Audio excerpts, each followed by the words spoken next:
Coach, back on the Bossman show, going to Coastal Carolina, talk to Jamey Chadwell about the Sun Belt Conference. Coach, how you doing, man? Good to talk to you for the first time.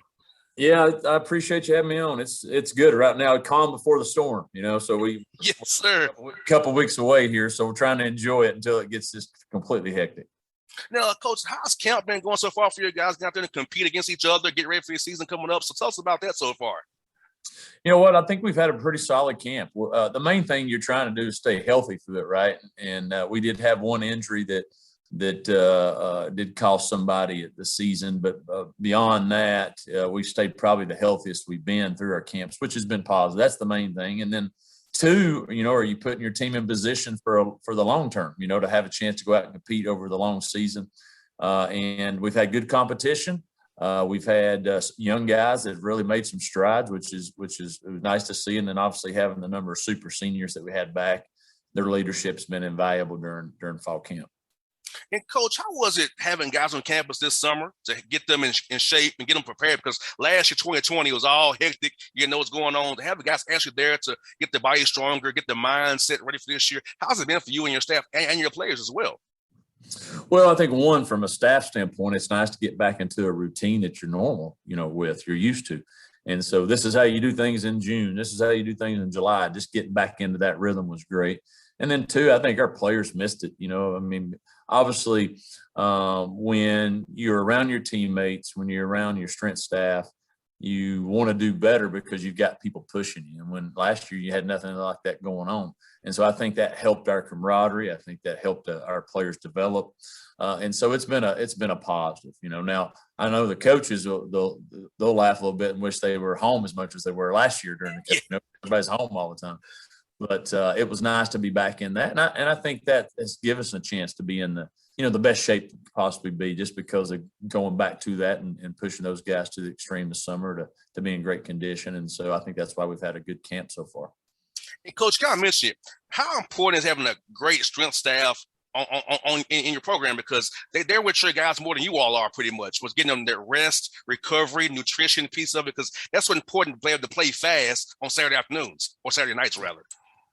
Yeah, you know what? I agree. I think they're the most important hire you have, and the reason why you mentioned they're with our players. 75% of their day they're with the strength coaches, whatever it may be, whether it's recovery, whether it's nutrition, obviously weight training, and so you have to have that group of people, that the head guy. Your identity of who you are as a program is developed in that weight room from a toughness standpoint, physical and mental, and so when you have a good one. It doesn't seem like they're working out. It's just they know they got an opportunity to go get better and improve. When you have a bad one, it's nobody wants to go in there. And so I think that's the most important hire, your staff, and the one we have and our staff that we have, they're phenomenal. They do a great job, and I think that shows in the results of how our team plays and how they compete and the different things that they do. And non-conference schedule, you got a great home non-conference slate. You got Citadel, Kansas, and UMass coming to you guys at home, and also you go up on the road to Buffalo. Tell us about that non-conference schedule and how it will challenge you for you playing the Sun Belt play this year. Well, it is a very challenging one. We're excited about it. We're obviously playing a rival from our FCS days in the Citadel to open up. That's a Thursday night game, which we're pumped. Hopefully have a chance to. We're trying to set the attendance record for our university at that game, so we're looking forward to that one. And then having our first Power 5 opponent come here to Conway. Kansas coming in. We've never had a Power 5 opponent in our stadium, and that's a big deal. And then Buffalo coming off the success that they've had over the last, few years there in the MAC, that's a huge challenge. And then in the UMass, who is continuing to build their program, and they've made the move to FBS here a few years ago, like we did, and they're building theirs. And so I think one, you're seeing a different variety of teams. Two, you're seeing different type of schemes and different things that will prepare you for the Sun Belt, and that's the ultimate goal. Obviously, you want to win every game, but what you're trying to do is get your team ready for that Sun Belt play, that conference play, and that's what we know. It's a tough, challenging schedule, but one that will prepare us for the long term. And Coach, a lot of people don't realize how tough the Sun Belt really is. Having Georgia State right here in my backyard and Southern down the road here from us, I know how tough the Sun Belt Conference is for its football. Tell our listeners out here about the quality of the league and the quality of talent in the league that you all play against every year. Well, I agree with you. I mean, I arguably think from top to bottom, I think our conference is the toughest in G5. I believe that. I think every week there's a chance that you can go out and you're going to get beat if you don't show up and play. And if you just look at our East Division, just the East Division, I think one article said it was the toughest in G5, our side of the division. And every week, here's the thing about what I know about the Sun Belt. You got teams that have great tradition. They've got great fan bases, and they've invested resources into making football a priority. And I think that shows with our bowl winning percentage. We've averaged about 80% wins over the last 4 years. In bowl-wise, we've had the highest win percentage of any FBS from a conference standpoint. You look at the coaches, you look at the players coming out here. I think we've had 5 straight drafts where we've had at least 2 or 3 players taken every draft. And so that's showing you how well the league has improved. And I think this year is going to be arguably the best year in general that our league's ever had. 2 teams in the top 25. You could argue a third one could be in there. And I think we've got tremendous teams here and coaches and people that care about it. And Coach, for listeners out here, tell us some guys on each side of the ball who will be key for you this year they should look out for when they watch you all play this year. Well, I think offensively, you start with our quarterback, Grayson McCall, who had a tremendous freshman season. He's somebody that if he continues to play at a high level, he's got a chance to be an all-conference, player of the year type performer. So I think it starts with him there first. And then for us, you go from Javon Hiley, a wide receiver, and Isaiah Likely, a tight end. Those 2 are our biggest targets returning as far as number of receptions, yardage, et cetera, touchdowns. Those guys will make a lot of plays in our passing game. Our big challenge for us is finding somebody to replace our running back that's in the NFL right now. And we've got 2, Shamari Jones and Reese White, who's from the Atlanta area there that will fill that. And then, from an offensive line standpoint, we're returning all 5 starters there that they're called the Mighty Mites. They're not very big, but they play hard. And so we're excited about them. I think defensively, you start with our linebackers, Teddy Gallagher and Silas Kelly, the Mullet twins.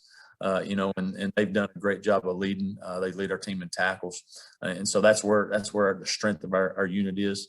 In the secondary, and Alex Spillman, Jordan Strong, a corner who came on the year, was newcomer of the year in the Sun Belt.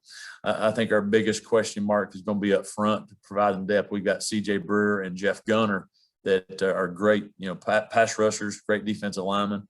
It's just that we lost to Teron Jackson to the NFL, and it's those other areas who can come in and do well there. But we've got a good nucleus of players that I mentioned there that set our foundation for our team. And Coach, recruiting-wise, you're in a good spot. You got South Carolina, North Carolina, Georgia, Florida, and plus the Sun Belt with Alabama, Louisiana. So talk about how with the league you're in, the imprint you can get the young men. They can see your program and say, hey, Coastal Carolina's doing big things. We saw them on TV last year. I'd love to go play for that and join that program and be a part of something special in Conway there. Well, we are obviously in a good location. You mentioned the surrounding states, and then in our home state, there is really good high school coaches, great high school football players in those states. And so you obviously try to recruit those. A thing that really helped us last year being on TV so much is we've had a chance to, we're not national by any means, but we've had a chance to go to more up the coast and get into some Pennsylvanias and Massachusetts and different areas and really spread our net. Because more and more people are learning about Coastal. And I think what they saw and what they've seen from our program is one that we're brand new in the FBS, but we're building obviously and coming off the championship. And we're doing it, having fun. We're doing it the way that's unique to maybe some other people. And I think that's opened up a lot of doors for us from a recruiting standpoint. But end of the day, we're going to hammer Georgia. We're going to hit Florida. We're going to hit our in-state, South Carolina, North Carolina, the states that we, compete in quite a bit, the Sun Belt. That's what we're really focusing on is that radius. And it's been really, those states have been good to us so far, and hopefully we'll continue to be. I think the portal will be good for you too, Coach, because guys who go to Georgia Tech, or North Carolina, Duke, and Wake, or South Carolina, they may not get to play. And they can't play everybody, so guess what? They're using the one-time transfer rule, come play for you guys who have an opportunity to do something great in some bad conference. Because I always say, Coach, the island sky doesn't lie. If you can play, they'll find you for sure. Yeah, and I think the portal's a big deal, no doubt. It's changed college football, right, as we know it over the last year. And I mean, there's so many. I think there's over 1,000, went in there, and I think there's still quite a few still left. And you hope what you do with that portal is you view it as, hey, I can try to help fix my team now. Maybe I can get a younger guy, but it's going to take him a couple of years to develop, 2 or 3 years. Maybe I get a portal guy that's been coached in college, who's been coached up, who maybe he's just not been in the right fit or whatever it may be. He has a chance to come to your institution and really get the playing time that he's earned. And so we feel like, you have to use it in that way. And so far, we've done that. This year we brought in a few, and all those guys are going to have a chance to compete for us this year. And Coach, let me ask you a question about yourself, Coach. At what point in your career did you say, I want to become a head coach and help young men the rest of my life and be impactful for young men for years to come?